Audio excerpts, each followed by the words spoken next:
소수 업체에 매출 비중이 몰려있다는 건 한 업체만 경쟁자에게 뺏겨도 전체 매출이 크게 줄어들 위험이 있습니다. 가장 높은 비중을 차지하는 업체는 안녕하세요, 아이언입니다. 오늘은 곧 청약이 시작되는 리파인에 대해서 알아보도록 하겠습니다. 먼저 회사 개요입니다. 리파인은 국내 최대의 권리조사 전문기관입니다. 회사의 매출 내역을 확인해보면 전세대출과 관련한 서비스가 89.9%를 차지하고 있고 전세대출 권리조사료가 85.7%를 차지하고 있는 상황입니다. 매출의 대부분이 전세대출 권리조사에서 나오고 있는 것입니다. 그럼 권리조사가 무엇인지 알아보도록 하겠습니다. 먼저 우리나라의 점유 형태별 가구 현황을 살펴보면 자기 집에서 사시는 분들이 58%, 전세로 사시는 분들이 15.1%, 월세가 19.7%를 차지하고 있습니다. 보증금 없는 월세를 포함하면 월세가 전세보다 더 많은 상황입니다. 전세 제도를 모르시는 분은 없으시겠지만 간단히 설명드리면 세입자가 집주인에게 목돈의 보증금, 전세금을 지급하면 월세 없이 집을 이용할 수 있게 하는 제도입니다. 기간이 끝나면 보증금은 100% 그대로 지급이 됩니다. 우리나라 전세제도의 시초는 고려시대 전당부터 시작된 것으로 보고 있습니다. 많은 분들이 전세는 우리나라에만 있는 독특한 제도로 알고 있는 경우가 많습니다. 저도 사실 이 영상을 만들기 전까지 전세제도는 우리나라에만 있는 제도인 줄 알았습니다. 정확한 자료를 만들기 위해 논문을 확인해 본 결과 인도와 볼리비아에도 전세제도가 있는 것을 확인하였습니다. 볼리비아는 2012년 기준 전세로 거주하는 인구가 3.11%가 됩니다.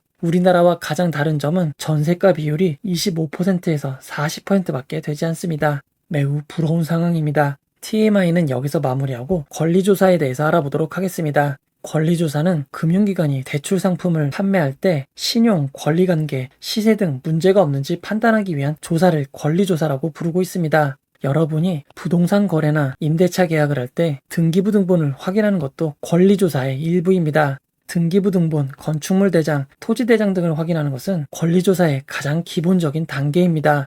여기에 추가적으로 전입세대를 열람하고 실제로 살고 있는지 현장 조사와 세무 열람까지 합니다. 필요하다면 유무선 조사도 하고 현장 확인에 근무하는 직장까지 꼼꼼하게 확인을 하고 있습니다. 기존에는 이런 일들을 금융회사가 스스로 하고 있었는데 이 업무를 자체적으로 하지 않고 아웃소싱으로 할 수 있는 비즈니스를 리파인이 만든 것입니다. 리파인은 권리조사의 자체 자동화 방식 시스템을 이용하고 있습니다. 보통 등기부등본 확인을 위해서는 대법원 인터넷 등기소에 접속해서 주소와 여러 가지 입력한 후 열람을 하게 됩니다. 이 과정에 들어가는 인력도 만만치 않습니다. 리파인은 이 부분을 자동화로 만들어 인건비를 절약할 수 있습니다. 리파인은 자체 시스템이 권리관계를 조사하는 한 건당 1분 15초가 걸리고 성공률은 97%라고 밝혔습니다. 자체 시스템 외에 비즈니스 모델과 관련하여 특허를 보유하고 있는 상황입니다. 리파인이 권리조사 관련하여 사업을 하게 된 계기는 탄생 과정을 보면 알 수가 있습니다. 리파인은 권리조사 사업 모델을 기반으로 2020년 한국감정원의 사내 벤처로 시작하였습니다. 이후 2022년 별도 회사인 리파인으로 설립하게 된 것입니다. 당시에는 사내벤처가 매우 유행하던 시기였습니다. 지금 우리나라를 대표하는 인터넷 기업으로 성장한 네이버도 90년대 말 삼성 SDS의 사내벤처로 시작하였습니다. 현재는 삼성 SDS와 비교가 안 될 정도로 매우 큰 회사가 되었습니다. 리파인의 업무 방식을 살펴보면 관련 금융기관들의 권리조사 요청은 개인정보를 포함하고 있기에 전용회선을 통해 리파인으로 연결이 되게 됩니다. 전용선을 통해 의뢰를 받고 조사 보고서를 작성한 후 전용회선을 통해 전송해주는 서비스로 구성되어 있습니다. 리파인의 경쟁업체로는 바이리지, 퍼스트서치, 리얼 IV가 있습니다. 모든 기업의 매출이 공개된 2019년도 자료 기준 리파인의 시장 점유율은 89.01%입니다. 거의 독점이랑 다름없는 상황입니다. 리파인의 위험 요소를 알아보도록 하겠습니다. 리파인의 매출 대부분은 전세대출 관련 권리조사에서 나오고 있습니다. 리파인이 받는 권리조사료는 전세 가격이 올라갈수록 상승하는 구조를 갖고 있습니다. 결국 전세시장의 변화, 가격 변화는 리파인 매출에 큰 영향을 주고 있습니다. 임대차 3법과 같은 정책의 변화에 따라 전세시장에 변화가 생길 수 있습니다. 그리고 대출 규제로 인한 대출 실행이 줄어들 위험이 있습니다. 대출이 줄어들면 권리조사도 줄어들 수밖에 없습니다. 현재 보험사 전세자금 대출로 검색하면 지금 은행이 대출 규제를 받는 것처럼 보험사도 적용될 가능성이 있는 것 같습니다. 전세 가격은 최근 큰 상승을 하였습니다. 하지만 지난 35년간의 증가율을 보면 하락하는 사이클도 있었습니다. 전세 가격이 하락하는 사이클이 오면 리파인의 수익에도 매우 큰 영향이 있을 수밖에 없습니다. 점점 전세의 비중은 줄어들고 월세의 비중이 늘어나고 있는 상황입니다. 대출이 필요 없는 월세가 늘어날수록 권리조사도 줄어들 수밖에 없습니다. 리파인의 매출차별 매출 비중을 살펴보면 전세대출 서비스의 86.6%가 5개의 보험사에 집중되어 있는 상황입니다. 소수 업체에 매출 비중이 몰려있다는 건 한 업체만 경쟁자에게 뺏겨도 전체 매출이 크게 줄어들 위험이 있습니다. 가장 높은 비중을 차지하는 업체는 전세대출 서비스의 4분의 1을 차지하고 있는 상황입니다. 청약 일정 정보를 알아보도록 하겠습니다.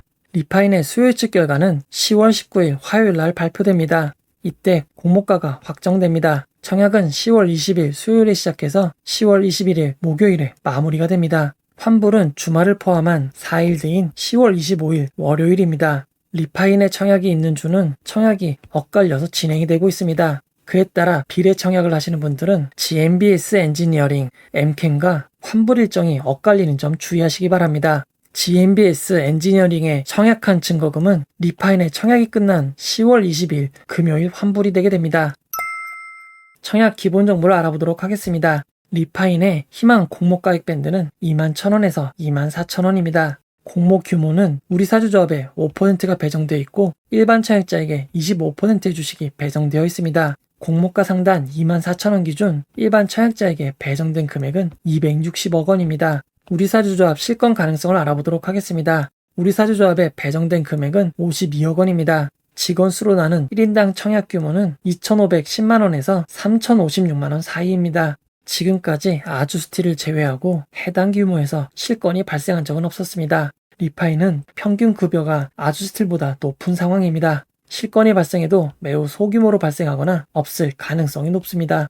청약은 KB증권 단독으로 진행이 됩니다. 일반 등급 50%의 경우 18,000주를 청약할 수 있고 공모가 상당 기준 청약 증거금은 2억 1,600만원입니다. KB증권은 청약 등급이 매우 다양합니다. 그에 따라 청약 한도가 크게 차이나는 점 주의하시기 바랍니다. KB증권의 청약 수수료는 1,500원이고 청약일에도 은행 제휴개설, 비대면 개설 시에는 참여가 가능합니다.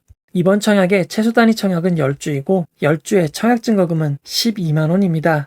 균등 배정 방법은 50%로 고정이 되는 방식입니다. 바로 이전 KB 청약으로 진행되었던 YM택의 청약을 확인해보면 균등 방식이 50%로 고정된 것을 알 수 있습니다. 일반 청약자에게 배정된 주익수는 108만 2,500주입니다. 지난 청약들의 청약자 수를 참고하면 기간 투자자 수요 예측 결과가 좋을 경우 균등 배정은 추첨 한 주가 될 가능성이 높습니다. 다만 YM택에 참여했던 청약수만큼이 참여한다고 가정해도 한 주를 받을 확률은 매우 높은 상황입니다. 리파인의 수익성을 분석해 보도록 하겠습니다. 리파인은 매년 매출과 영업이익, 순이익이 늘고 있는 상황입니다. 기간을 좀 더 확장해 2016년 이후 매출, 영업이익, 순이익을 비교해보면 꾸준히 상승하고 있는 것을 알 수 있습니다. 보통 일반 기업 분석에서 상반기 지표가 나온 경우 이를 2배에서 1년치로 가정하는 단순 연한산을 종종 사용하였습니다. 리파인의 상반기 수치의 2배를 한 단순 연한산으로 비교하면 2020년보다 매출, 영업이익, 순이익이 늘어나는 것을 확인할 수 있습니다. 하지만 리파인은 단순 연한산을 사용하기엔 주의가 필요합니다. 리파인의 주요 매출이 되는 전세 거래 건수를 비교해보면 분기마다 연도마다 큰 차이를 보이는 것을 알 수 있습니다. 그에 따라 리파인의 분기 매출도 고르지 않고 큰 폭의 차이가 있기에 상반기 수익성 지표에 2배를 하는 단순 연한산은 사용하면 안 될 것 같습니다. 이익의 크기가 아닌 영업이익률, 순이익률로 살펴보면 2018년 이후 매우 크게 상승하는 것을 알 수 있습니다. 특히 올해 상반기 순이익률은 매우 놀라운 34.26%를 기록하였습니다. 리파인의 구주 매출을 알아보도록 하겠습니다. 이번 공모는 구주 매출이 없이 100% 신주 모집으로 진행이 됩니다. 공모가 하단인 21,000원 기준 회사로 입금되는 자금은 895억 원이고 공모 자금은 100% 연구개발비로 사용이 됩니다. 상장일 유통 물량에 대해서 알아보도록 하겠습니다. 리파인은 희망 공모가 상단 24,000원 기준 시가총액이 4,171억 원입니다. 유통 가능한 기존 주주가 공모 주주만큼 있는 상황입니다. 그 결과 상장일 유통 가능 비율은 조금 높은 46.4%입니다. 시가총액을 반영한 상장일 유통 가능 금액은 1,935억 원입니다. 올해 상장한 종목들의 유통 물량과 비교해보면 상장일 예상 유통 가능 물량은 바이젠셀과 일진 하이솔루스의 4위가 될 것입니다. 상장일 매각 가능한 기존 주주를 살펴보면 총 88명의 주주로 구성되어 있습니다. 평균 11억 원 규모입니다. 주식을 많이 보유한 일부 주주만 매도해도 상당히 많은 물량이 유통될 수 있는 것입니다. 주체별 유통 물량을 비율로 살펴보면 기존 주주가 절반이 조금 안 되는 49%를 차지하고 있습니다. 기관 투자자가 38%, 일반 청약자는 13%입니다. 주체별 유통 금액으로 살펴보면 기존 주주가 948억 원이고 기관 투자자가 727억 원, 일반 청약자가 260억 원입니다. 상장일 유통 가능한 기존 주주의 물량이 많은 점은 매우 큰 변수입니다. 리파이는 주식 매수 선택권, 전환사채, 우선주 등은 없는 매우 깔끔한 상황입니다. 올해 추가로 유통 가능한 기존 주주의 물량은 없습니다. 가장 빨리 유통할 수 있는 기존 주주는 3개월 뒤부터 매각이 가능합니다. 올해 추가로 유통 가능한 물량은 기관 투자자의 의무보유 확약 15일 1개월 배정 물량만 가능합니다. 공모가 산출 내역을 확인해 보도록 하겠습니다. 희망 공모가액 밴드 상단 24,000원은 주당 평가가액 29,301원보다 17.6% 할인된 금액입니다. 할인율이 아주 높은 편은 아니어서 주당 평가가액이 합리적이었는지 확인이 필요합니다. 가치 산정을 위해 사용된 기업은 모두 4개의 회사이고 국내 회사 2곳, 해외 업체 2곳이 선정되었습니다. 국내는 권리조사 업무를 진행하는 상장사가 없습니다. 그리고 이 두 업체도 권리조사 업무를 하지 않거나 비중이 거의 없는 상황입니다. 내 기업의 수익 가치인 펄을 산출하였고 단순 평균하여 28.7의 가치를 구하였습니다. 내 업체의 펄을 비교해보면 결국 해외 업체의 펄가 국내 업체보다 높아 평균을 끌어올린 상황입니다. 첫 번째 비교 회사인 라이트무브를 비교해보면 영업이익률과 순이익률이 매우 엄청난 것을 알 수 있습니다. 리파인의 순이익률도 매우 놀라운 34.26%인데 라이트무브의 순이익률은 거의 2배 가까운 62.2%에 달하는 상황입니다. 라이트무브의 홈페이지를 확인해보면 부동산 중개 사이트임을 알 수 있습니다. 매매와 임대 등을 온라인으로 쉽게 알아볼 수 있는 서비스인 것입니다.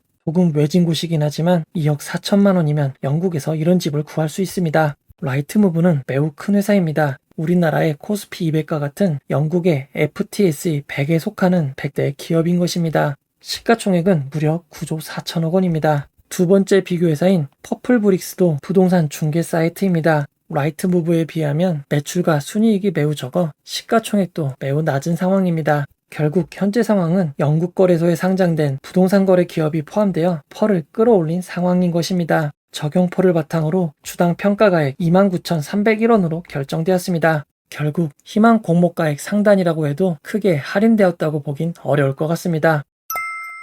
결론을 내려보도록 하겠습니다. 리파이는 장점과 단점이 매우 명확한 회사입니다. 이를 정리해 보도록 하겠습니다. 리파이는 구주 매출 없이 신주 모집 100%로 진행이 됩니다.